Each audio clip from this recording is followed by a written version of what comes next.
Hello বন্ধুরা, সকলে কেমন আছো? বসন্তকাল চলে এসেছে আর এখন প্রত্যেক আম গাছে আম মুকুল দেখা দেয়। আর এই আম মুকুল হওয়ার সাথে সাথে বসন্ত রোগও দেখা দেয়। তাই এই সময় ডাক্তাররা এই সজনে ফুল খেতে বলেন। তো আজ বাজার থেকে সজনে ফুল এনেছিল বাড়িতে, তাই আজ আমি এই রেসিপিটা তোমাদের সঙ্গে করে দেখাচ্ছি। আমি এখানে সজনে ফুলগুলোকে ভালো করে বেছে ধুয়ে একটু নুন মাখিয়ে 5-7 মিনিট রেখে দিয়েছি। তারপর একটা পাত্রে আমি অনেকটা বেসন, কর্নফ্লাওয়ার আর এর সঙ্গে কয়েকটি মশলা দিয়ে দিচ্ছি। এর সঙ্গে দিয়ে দিচ্ছি পেঁয়াজ কুচি, লঙ্কা কুচি, স্বাদ মতো লবণ, হলুদ গুঁড়ো, কাশ্মীরি লঙ্কা গুঁড়ো, জিরে গুঁড়ো, ধনে গুঁড়ো, দিয়ে দিচ্ছি কালো জিরে, ধনেপাতা কুচি আর বেশ খানিকটা লেবুর রস দিয়ে দিচ্ছি। দিয়ে সজনে ফুলগুলো দিয়ে দিলাম। এরপর অল্প অল্প করে জল দিয়ে বেশ সুন্দর করে একটা ব্যাটার তৈরি করে নিচ্ছি। এবার আমি ওভেনে কড়াই বসিয়ে দিয়েছি, তার মধ্যে বেশ খানিকটা সাদা তেল দিয়ে দিলাম। এবার আমি ব্যাটার থেকে বড়াগুলি ভেজে নেব।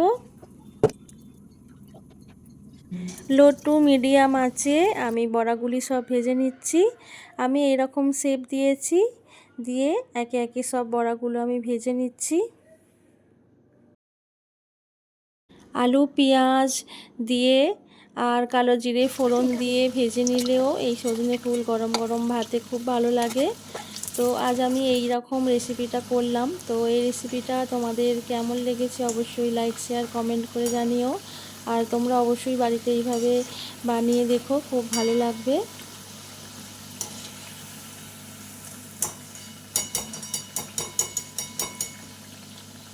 সব সিজনে তো এই ফুলটা পাওয়া যায় না, এই সময়টাতেই পাওয়া যায়।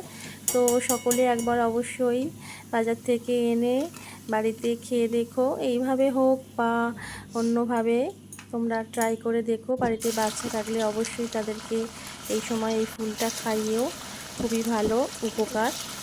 তো আমার এই রেসিপিটা তোমাদের কেমন লাগলো অবশ্যই জানিও, লাইক শেয়ার কমেন্ট করো, পাশে থেকো।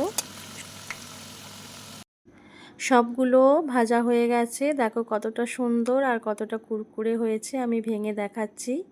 আমার অনুরোধ রইল সকলে একবার প্লিজ বাড়িতে এইভাবে ট্রাই করে দেখো, খুব খুব ভালো লাগবে।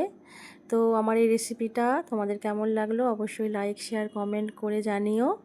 সকলে অনেক অনেক ভালো থেকো, সুস্থ থেকো এবং সুন্দর থেকো।